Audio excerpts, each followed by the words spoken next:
Hello dear learner, I welcome you to the lecture 2 of week 3. Herbert Marcuse is the topic of today's lecture. We have been already somewhat discussing about Herbert Marcuse in our lecture 1. So, we will continue with what we have studied in lecture 1 in the today's lecture. In this lecture, we will cover Herbert Marcuse and his works, then how he has engaged with the contemporary ideas, and then his very important book, that is One Dimensional Man. In that we will understand what is the meaning of one dimensionality. So, let us again have some more idea and understanding of who was Herbert Marcuse and what place he had in the Frankfurt School of Political Theory. Herbert Marcuse, as we know by this time, was a German American philosopher, social critic and a political theorist, and of course, he was associated with the Frankfurt School of Critical Theory. Born in Berlin, Marcuse studied at the Humboldt University of Berlin and then at Freiburg, where he received his PhD. He was a prominent figure in the Frankfurt based Institute for Social Research, and we know that it came to be known as Frankfurt School. In his written works, he has criticized capitalism, modern technology, Soviet communism and popular culture, arguing that they represent new forms of social control. His ideas have influenced a generation of activists and scholars who have raised voice against the direction in which our present society is moving, and his work has also stimulated them to think of a radical alternative or to build solutions to the problems of the present society. He worked closely with Max Horkheimer and also Theodor Adorno, who were the other influential figures in the critical theory. His best known works are Eros and Civilization, which was published in the year 1955, and the classic work was One Dimensional Man in the year 1964. Now, orthodox Marxists as well as structural Marxists have been insisting on a scientific and economic interpretation of Marxism. In contrast, Marcuse, like many other exponents of neo-Marxism, underlined the subjective and the critical and humanistic dimension of Marxism.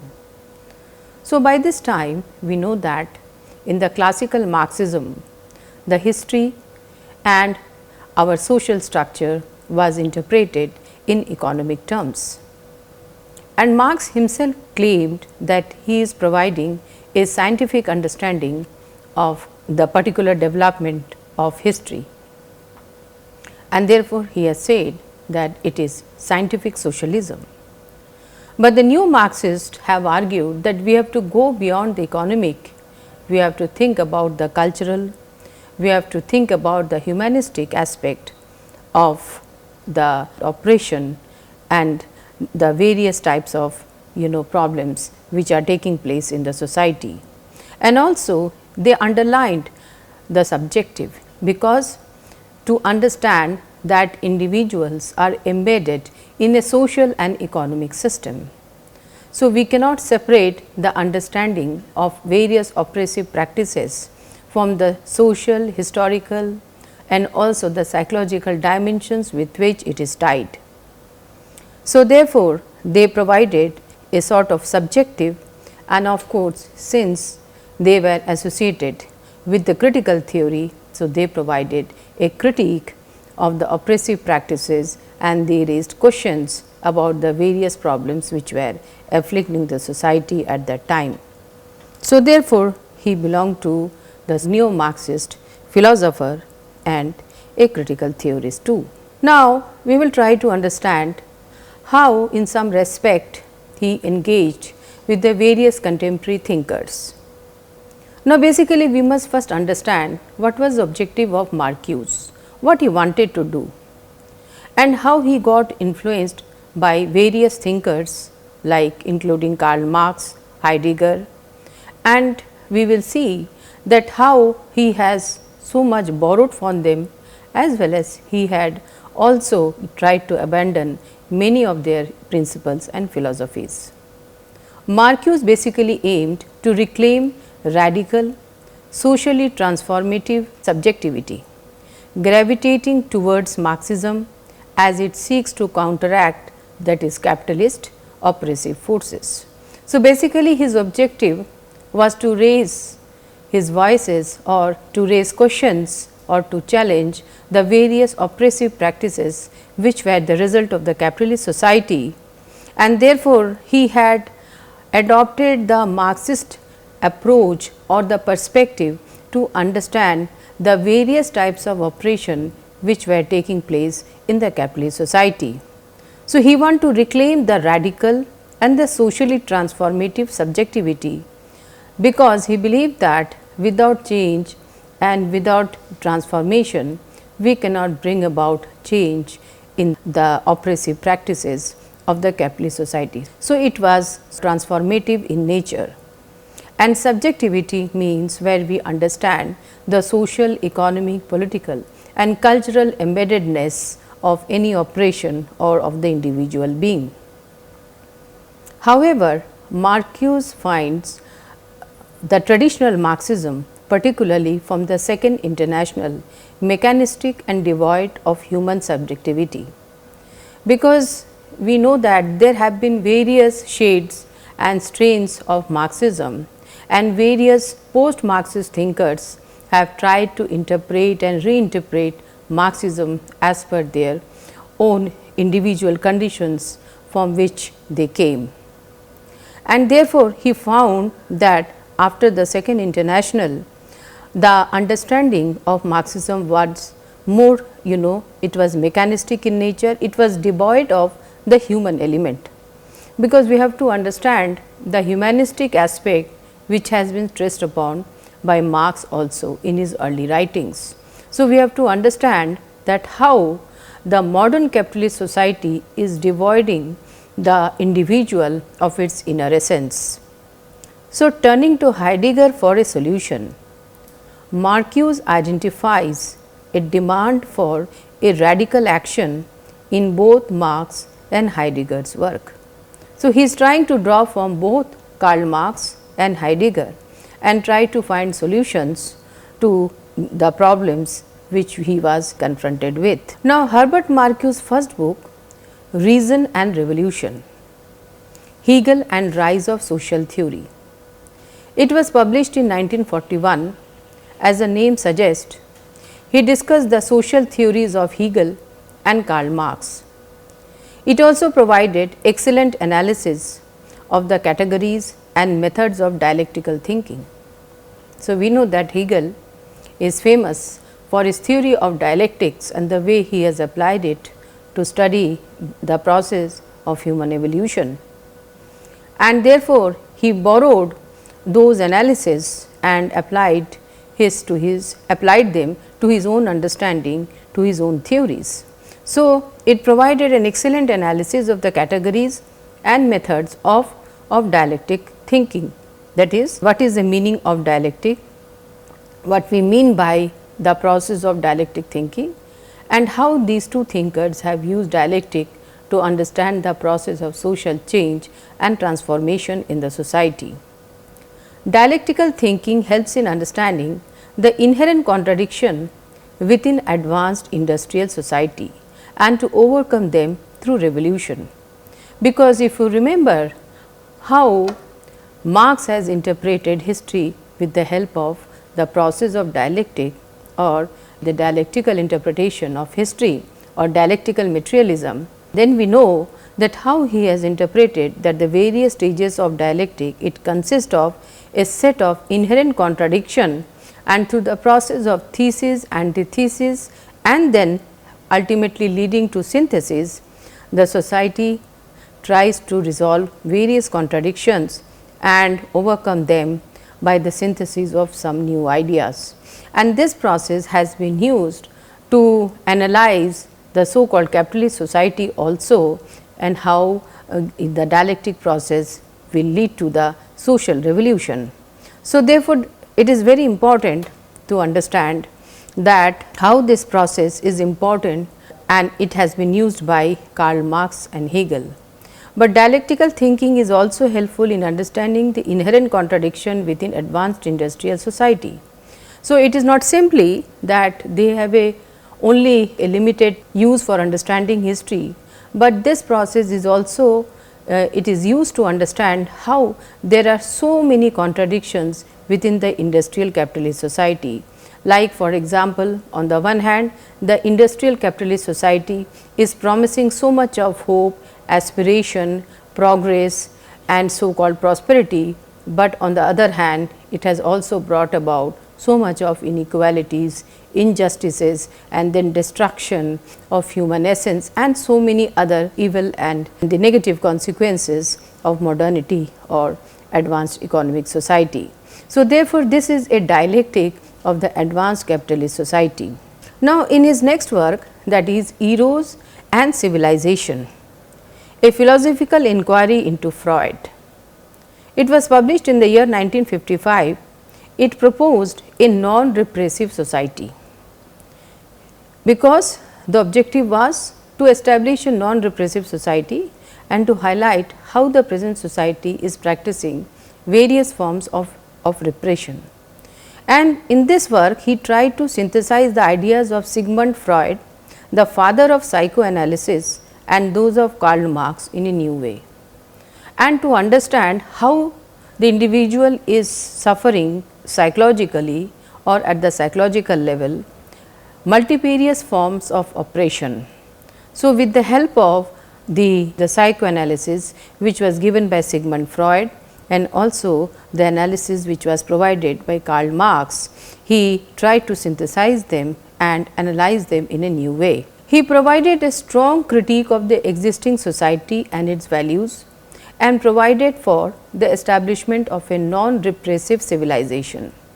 So, basically with the help of these analyses, whether drawing from Freud or Karl Marx, he was trying to present that how the present civilization is having so many inadequacies, and there are so many such values and structures which have resulted in the establishment of a repressive civilization.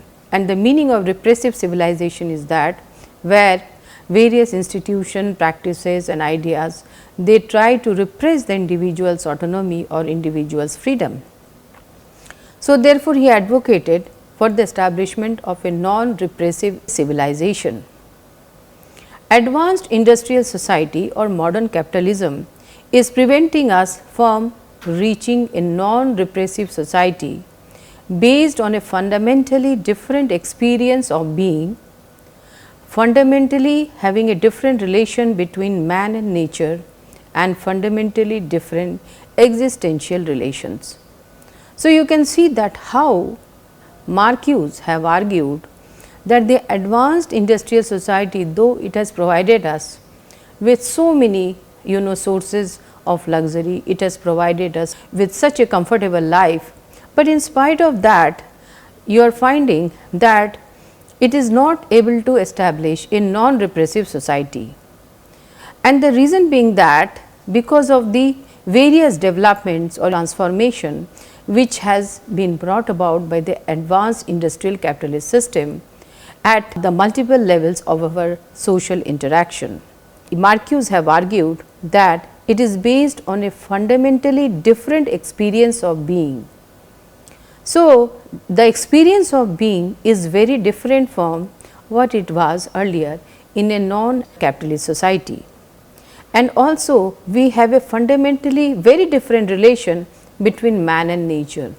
Earlier there was a symbiotic relation between man and nature, and there was an understanding that our life is interdependent on the nature, and there were attempts to protect the natural world.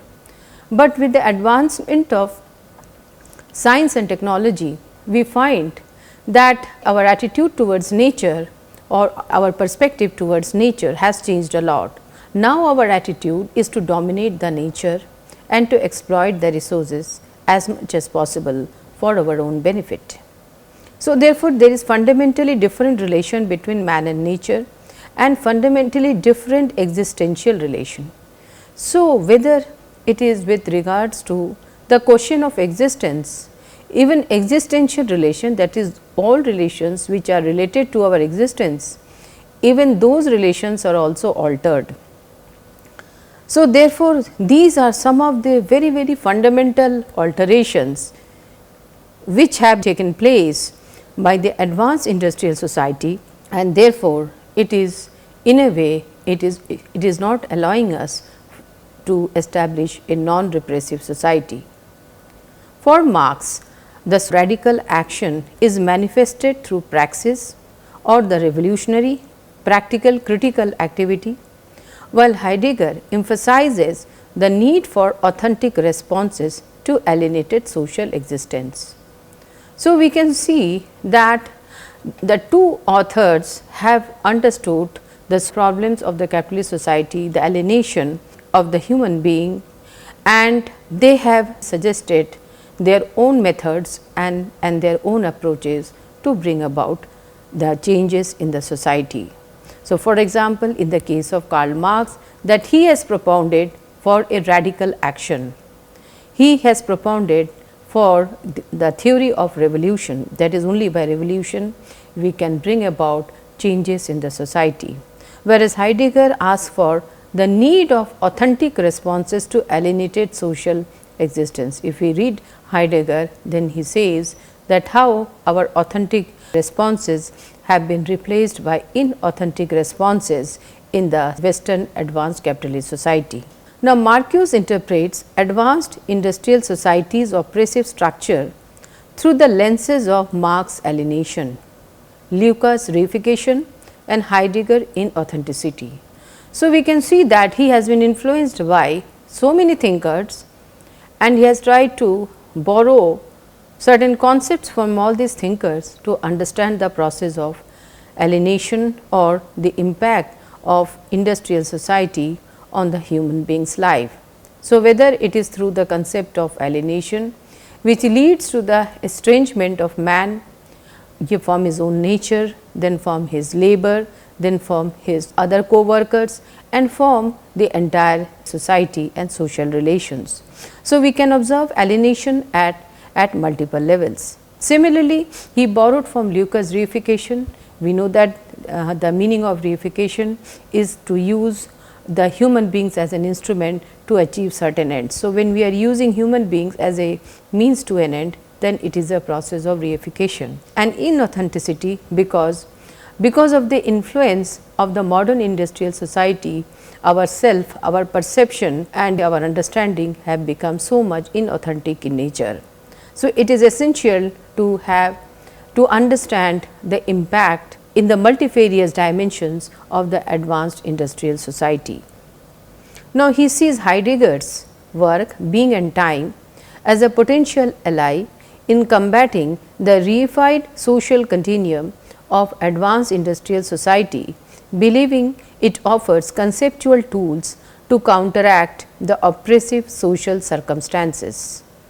He has again moved to Heidegger, Being and Time, and he says that it can be a very potential help in combating the reified social continuum of advanced industrial society, believing it offers the conceptual tools to counteract the oppressive social circumstances. So, Marcuse reads Heidegger's philosophy as a critique of reification and a rejection of the deterministic worldview of the bourgeois science. So, therefore, the Heidegger's philosophy is important because it provides a critique of reification, and also it criticizes the bourgeois science for having a deterministic worldview. Means always you have already made a predetermined conception or analysis or generalization about anything in the society. So, the predeterministic worldview of the bourgeois science and also the critique of reification can be very helpful for understanding the present oppressive structure. His interpretation of Marx, Heidegger, Luhmann, Korsch and even Max Weber is driven by his quest for the radical subjectivity, an opposition to the trend towards the totally administered society. So, he uses a term which is the totally administered society, which means how our society is controlled by the institutions and the various practices of modern society. And we know that it has been highlighted by Horkheimer and Adorno also. So, the same understanding of society has been provided by Marcuse also. Now, we come to his very important work, and that is One Dimensional Man. Now, One Dimensional Man, it was published in the year 1964. It dwells into the ideology of advanced industrial society, and particularly in the United States. Though he has made a critique of the communist society also, but his primary emphasis was on the American society, which was a very advanced industrial society. And when he made a study of that society, he found that it is suffering from many problems and the evil effects of the advanced industrial society. Now, this book has acquired an iconic status as a classic text of critical theory. So, we must know that this work, it became so famous and it was actually considered as one of the classic texts of the critical theory associated with Frankfurt School. Marcuse sees the American society as perfected in controlling people through various means such as art, then sexuality, then politics, philosophy, and even the act of thinking itself. Now, he was talking about the totally administered society, and in this respect, his study of the American society was very helpful, because he found that the advanced economy or the advanced society has various means and techniques to control people through art, even through the help of art and culture, and then through the means of sexuality, then through the means of politics, philosophy, and even the act of thinking itself. And the last part is, I think, the most alarming part, which has been highlighted by Herbert Marcuse, because he believed that if the thinking is controlled, then we cannot think of any change and transformation. So, therefore, he said that the control was total in nature, or it was a totally administered society. So, he argues that the critical thought and practice have been absorbed into a one-dimensional ideology driven by capitalism, where the distinction between culture and social reality is blurred. So, in spite of the importance of critical thought and critical perspective, we find that in the advanced industrial society, this one-dimensional mentality has actually subsumed all the critical theory and perspective, and it has in a way resulted into blurring between the culture and the social reality. So, this was a very alarming condition which has been highlighted by Marcuse.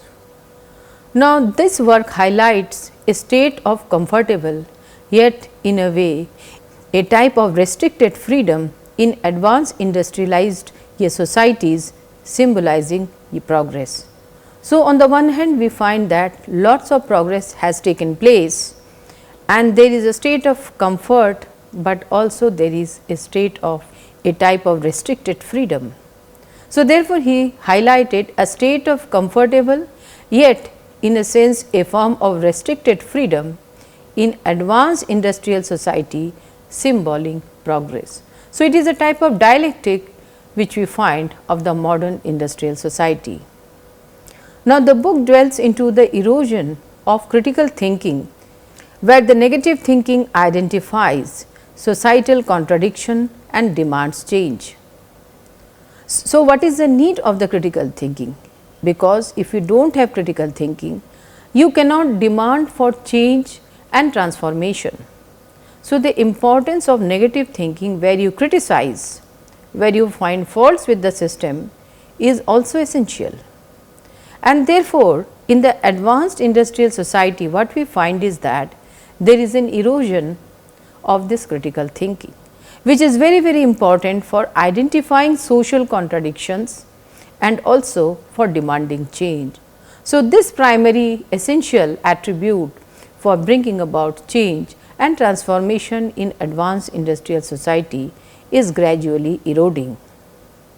In contrast, one dimensional thinking fails to recognize these contradictions or advocate for change, fostering acceptance of oppression and surplus repression. So, because of the development of one dimensionality means that only one aspect of human existence has been allowed to develop, and as a result of that he is bound to think only in one direction, and that is what is dictated by the capitalist in the society. So, therefore, he fails to see the contradiction, he fails to see the various oppressive structures in the society, and therefore, in a way he accepts the oppressive structure by considering them as normal and as a part of his everyday existence. He accepts the repression, and I think this is one of the most important concern for Herbert Marcuse. Marcuse introduces the concept of repressive desublimation, which is kind of repression, and this repressive desublimation explains how the pursuit of instant gratification has subdued any revolutionary potential within sexuality and art. So, you know that this is also a phenomena which is a very important characteristic of the advanced industrial society, and it is characterized by instant gratification. We are always in the pursuit of satisfying our needs, and most of the time we know that these needs are being artificially created. So, instant gratification, it leads to subordination of all the revolutionary instincts.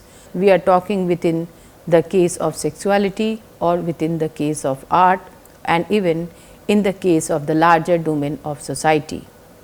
In the past, art had the power to imagine and strive for a better world, but within late capitalism, it has become a tool of consumer culture masking underlying repression. So, we have seen that how various forms of arts, they have become a part of the culture industry, and how the industries or the various sources of capitalism are using these tools of culture or art as a means to subdue the people, and it has in fact become a tool of consumer culture which is used to mask underlying repression. So, therefore, earlier the art and culture was a source of emancipation.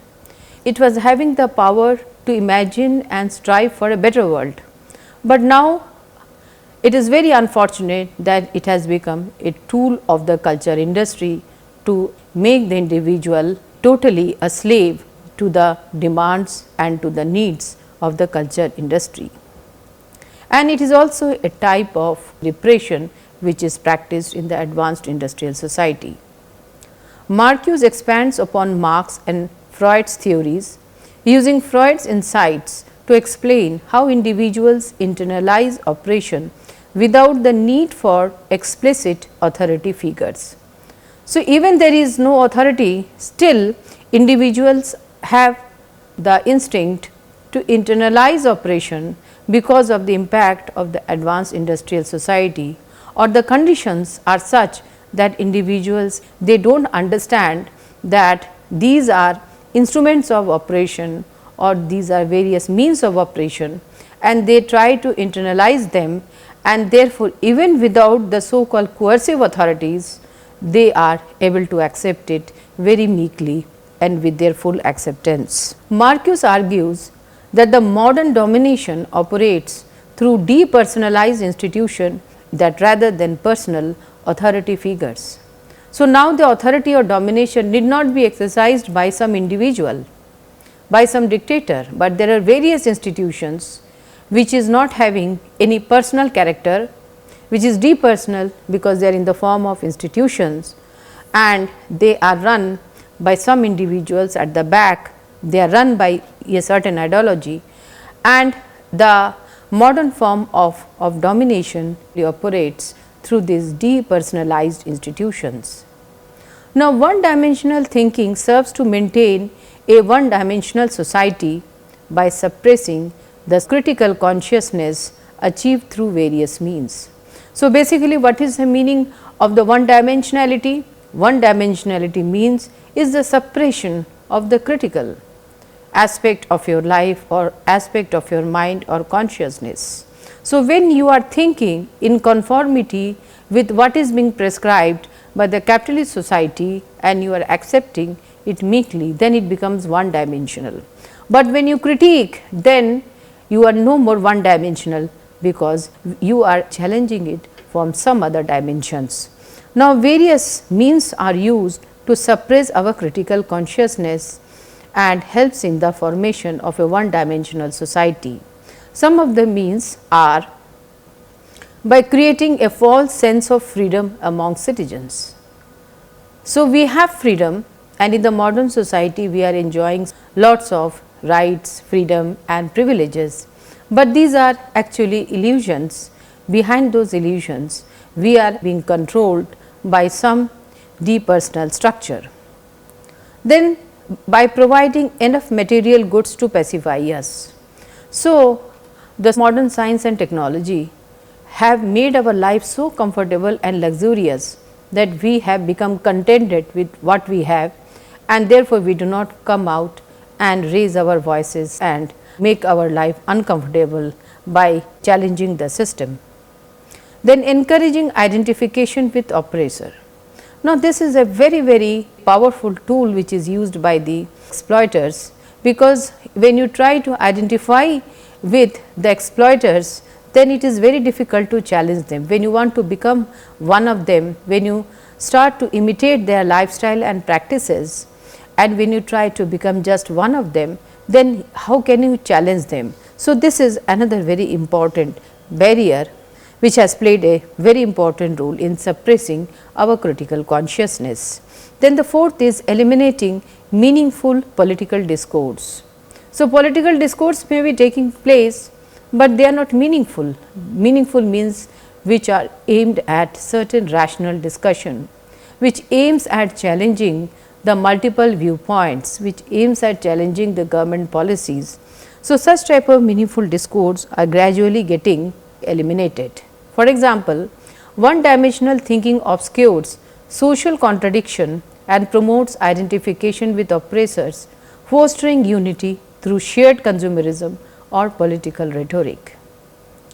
And a very important concept given by him was the idea of the democratic unfreedom. Now, here he says in his words, a comfortable, smooth, reasonable democratic unfreedom prevails in advanced industrial civilization, which is a token of the technical progress.